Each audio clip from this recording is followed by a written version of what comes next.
Bismillahirrahmanirrahim. Assalamualaikum warahmatullahi wabarakatuh.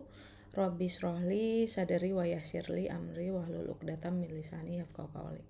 Baik, pada kesempatan kali ini saya akan menjelaskan cara uji ANCOVA menggunakan aplikasi SPSS. Oke, sebelumnya kita harus mengetahui terlebih dahulu konsep dasar dari ANCOVA. ANCOVA merupakan singkatan dari Analysis of Covariance yang merupakan metode statistik yang menggabungkan ANOVA atau Analysis of Variance dan regresi linear. Untuk yang pertama, menguji perbedaan rata-rata kelompok seperti ANOVA, kemudian mengontrol pengaruh variabel lain yang dapat mengaruhi hasil seperti regresi.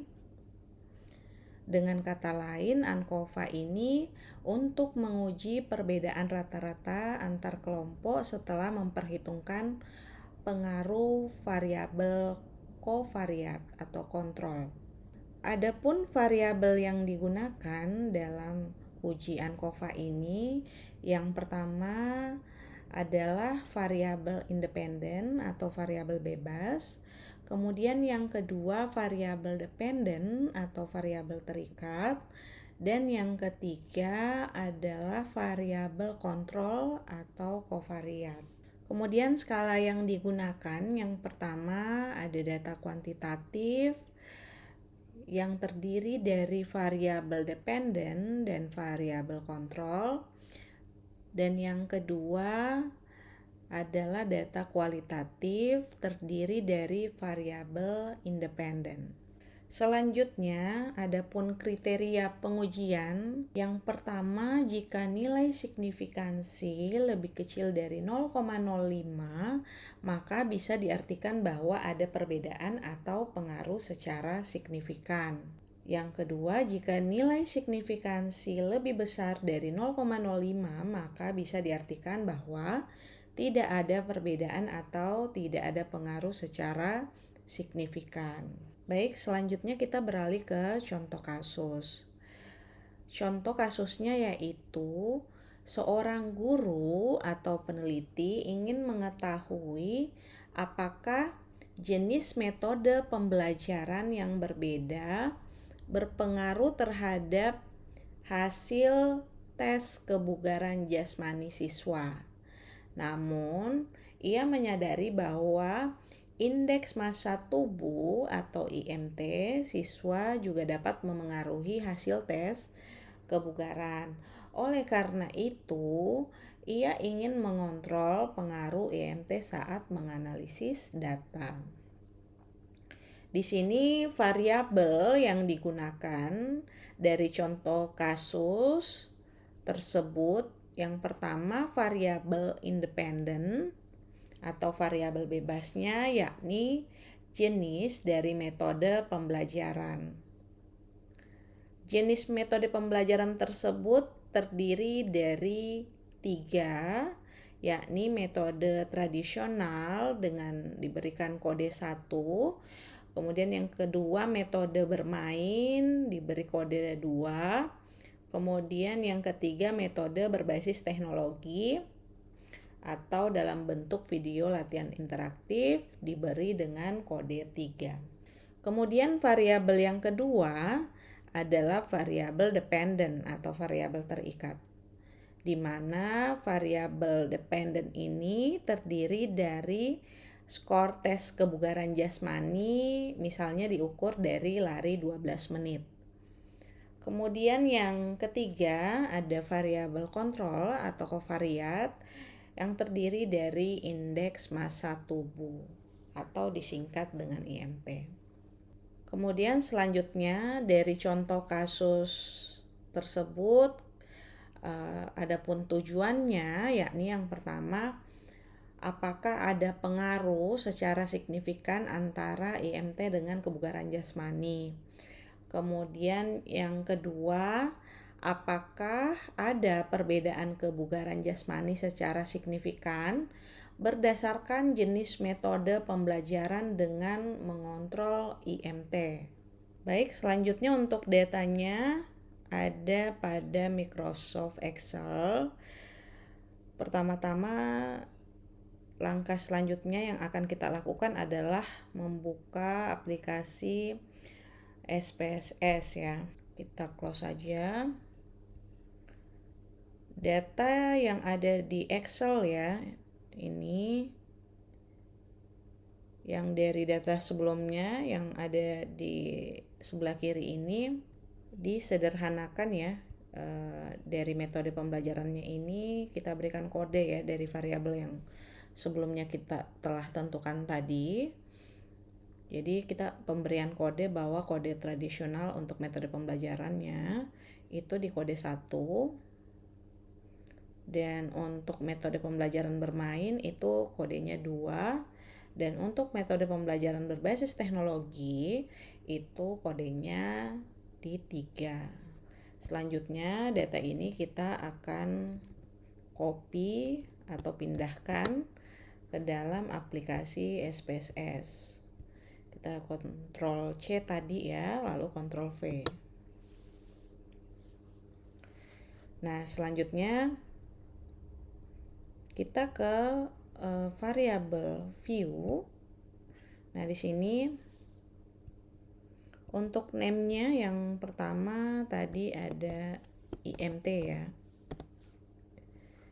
Selanjutnya untuk yang kedua ada metode.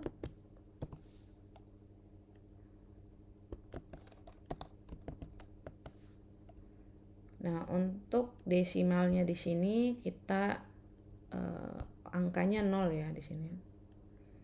Kemudian kita berikan label metode pembelajaran. Untuk values-nya di sini kita tambahkan 1 dengan label tradisional.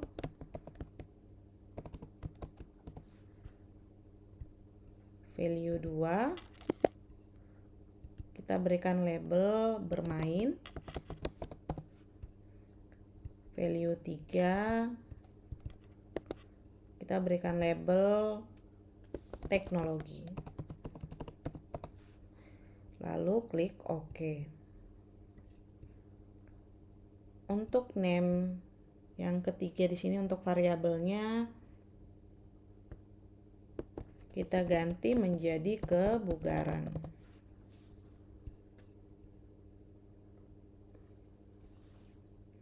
Selanjutnya di measure IMT di sini kita atur menjadi ordinal. Untuk metode pembelajaran kita ganti jadi nominal. Dan untuk kebugaran di sini kita ganti menjadi ordinal. Oke, jika telah selesai, kita kembali ke data view. Selanjutnya kita akan menganalisis ya dengan cara klik analyze, lalu pilih general linear model, lalu pilih univariate. Untuk IMT kita pindahkan ke covariate. Metode pembelajaran kita pindahkan ke fixed factor, dan untuk kebugaran kita pindahkan ke dependent variable. Jika telah selesai kita klik OK. Nah, di sini ditampilkan hasil ya dari uji ANCOVA ya. Selanjutnya kita akan melakukan interpretasi. Nah, untuk interpretasinya tentunya kita perlu melihat ya berdasarkan tujuannya tadi ya. kita ingin mengetahui apakah ada pengaruh secara signifikan antara IMT dengan kebugaran jasmani. Nah, dari hasil uji ANCOVA ini diperoleh untuk IMT-nya di sini adalah 0,001.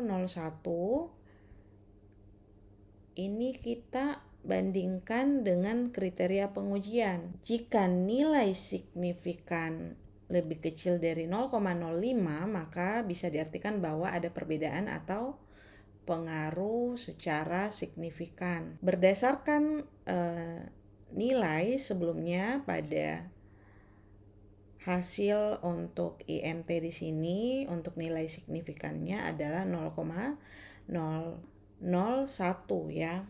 Yang berarti bahwa 0,001 ini lebih kecil dari 0,05, yang berarti bahwa berdasarkan tujuan tadi ada pengaruh secara signifikannya antara IMT dengan kebugaran jasmani. Jadi ada pengaruhnya.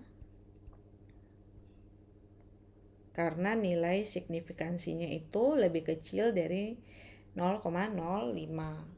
Kemudian selanjutnya yang kedua, apakah ada perbedaan kebugaran jasmani secara signifikan berdasarkan jenis metode pembelajaran dengan mengontrol IMT? Jadi kita akan lihat apakah ada perbedaannya. Jadi untuk kita kembali ke hasil analisis tadi, bahwa untuk metode di sini nilai signifikansinya adalah lebih kecil dari 0,001, yang berarti bahwa lebih kecil dari 0,001 ini artinya lebih kecil angkanya dari 0,05. Jadi dapat disimpulkan bahwa ada perbedaan kebugaran jasmani secara signifikan berdasarkan jenis metode pembelajaran. Oke, sekian sampai di sini mengenai cara uji ANCOVA menggunakan aplikasi SPSS. Saya ucapkan terima kasih. Wassalamualaikum warahmatullahi wabarakatuh.